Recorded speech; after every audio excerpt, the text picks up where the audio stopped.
Então sejam todos bem-vindos a esse momento de comunhão. E hoje nós vamos falar um pouco mais sobre o nosso catolicismo. Nós estamos fazendo aqui um momento de reflexão sobre o catolicismo e nós já tivemos 3 aulas sobre o que seria o catolicismo.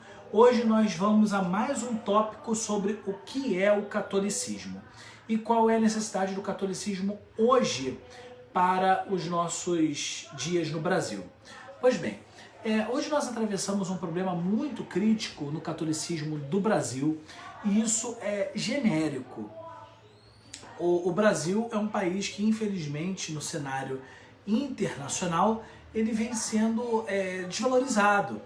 Inúmeras especulações de crise financeira, de crise política. O Brasil vem apresentando aí várias críticas de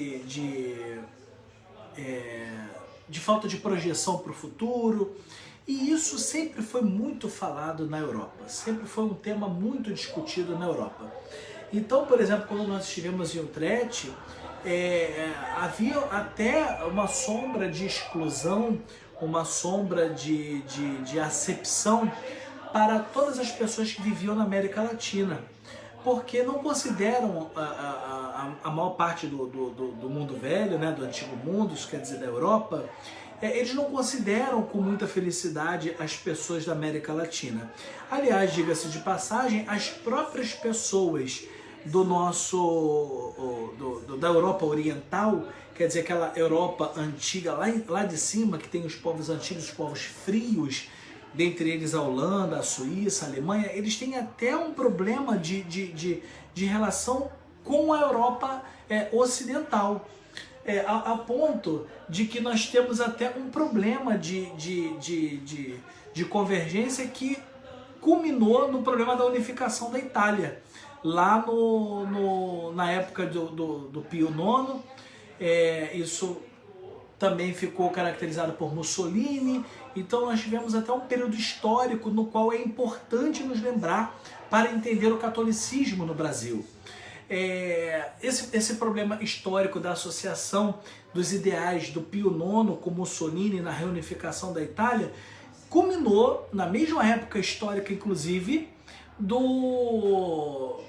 da promulgação da bula Pastor Eternus, que dizia sobre a infalibilidade papal e dizia sobre a universalização de Roma sobre todas as igrejas católicas. Então havia ali um ranço que eu explico melhor no livro, que já está em edição, já está em impressão, sendo mais exato, já está em impressão. Eu fiz um estudo que eu comecei a fazer em Utrecht, terminei esses estudos históricos aqui, no qual nós conseguimos entender que o problema da Europa Ocidental se encontra com a crítica da Europa Oriental e que ambos não acreditam, não acreditam na capacidade de alguém da América Latina produzir coisas boas.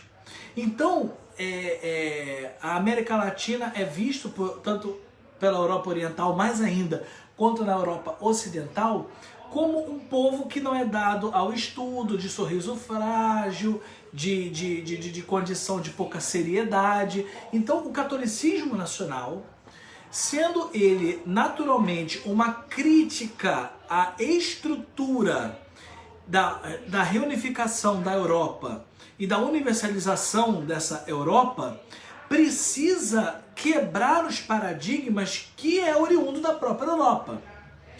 Nesse sentido, o que é importante nós entendermos é que é mister que o catolicismo nacional no Brasil seja dado à intelectualidade, seja dado aos estudos. Não à toa que a minha própria experiência em Utrecht conseguiu me mostrar que todos os padres da União de Utrecht são doutores em suas respectivas universidades. Diga-se de passagem que o seminário de Utrecht não está nada mais nada menos do que dentro da quarta melhor universidade da Europa, que é a Universidade de Utrecht. Para quem não sabe, a título de curiosidade, a Universidade de Utrecht possui cinco catedráticos que ganharam o prêmio Nobel. Então, os padres da Igreja Nacional Holandesa, eles são doutorados em teologia. Quando muito aqui no nosso Brasil, eles têm a graduação. Quando muito.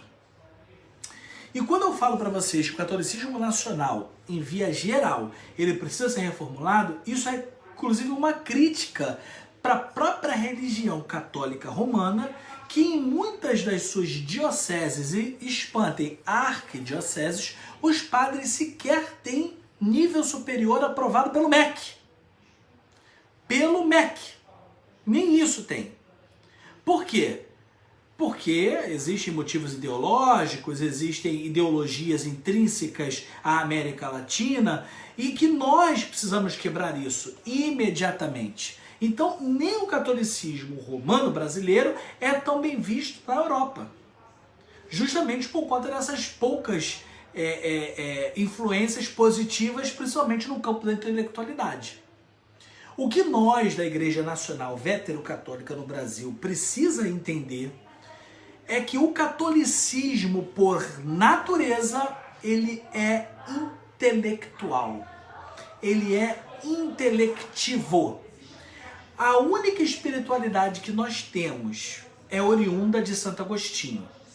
E sendo oriunda de Santo Agostinho, como o próprio Santo Agostinho faz, ele aponta para a intelectualidade como única forma de prestarmos culto a Deus, pois ninguém ama aquilo que não conhece. Então é necessário conhecer via intelectualidade para depois se aprofundar em nível espiritual.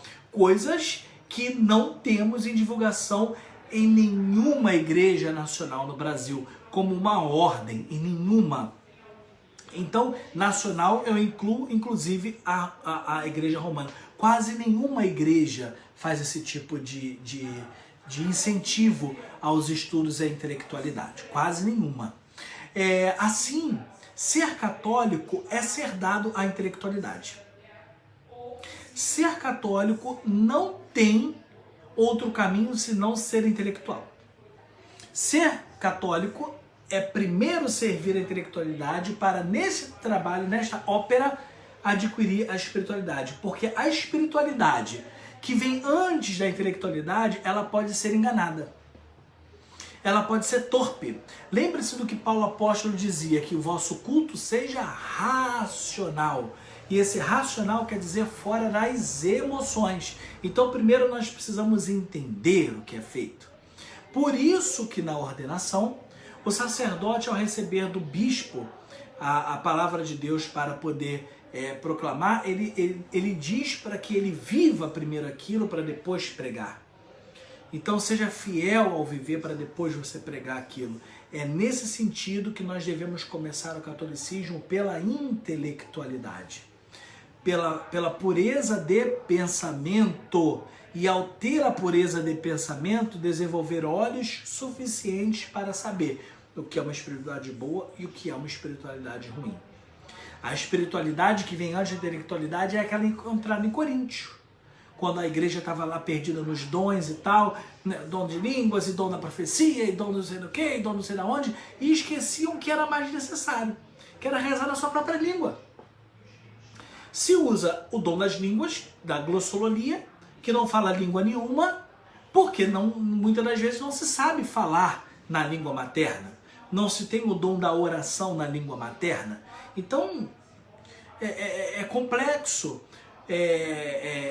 Compreendemos uma profundidade de uma espiritualidade se não tem uma profundidade intelectual. O nosso convite, quanto Igreja Vétero-Católica no Brasil, aos véteros católicos e aos demais irmãos que se propõem a criar um catolicismo nacional, é entender que faz-se necessário estudo aprofundado não só na doutrina particular, mas também nas sagradas revelações, mas também nas sagradas tradições, que inclui não somente ler e assistir, mas também produzir. Por isso que eu convoco a todos da Igreja Vétero-Católica a ser verdadeiramente católicos, ou seja, estudiosos. Entender que 1 hora de estudo compreenderia em uma hora de oração. Compreender que uma hora de dedicação às leituras é uma leitura orante. Compreender que não tem como ser católico sem estudar. E aí, meu amigo, é tudo começando pelo que é possível. E após isso nós vamos ver que vamos conseguir realizar o impossível. Lembre-se que a promessa de Deus é: o Espírito Santo vos relembrará todas as coisas. Ele não falou que vai te ensinar. Ele não falou que vai lhe roubar e te dar o que precisa ser falado. Não é isso. Ele vos relembrará. Portanto, ser católico é ser estudioso. Porque, como dizia São João da Cruz, quem procura a verdade, procura Deus sem saber. Então, que sejamos e aprendamos a ser católicos, que é planejando a nossa intelectualidade. E já nesse momento, já aproveito para dizer que nós estamos fazendo a nossa primeira jornada sobre espiritualidade veterocatólica e em breve vocês serão convidados a produzir verdadeiramente uma espiritualidade sólida e intelectiva para depois ela ser emocional. Deus abençoe vocês em nome do Pai, do Filho e do Espírito Santo. Amém.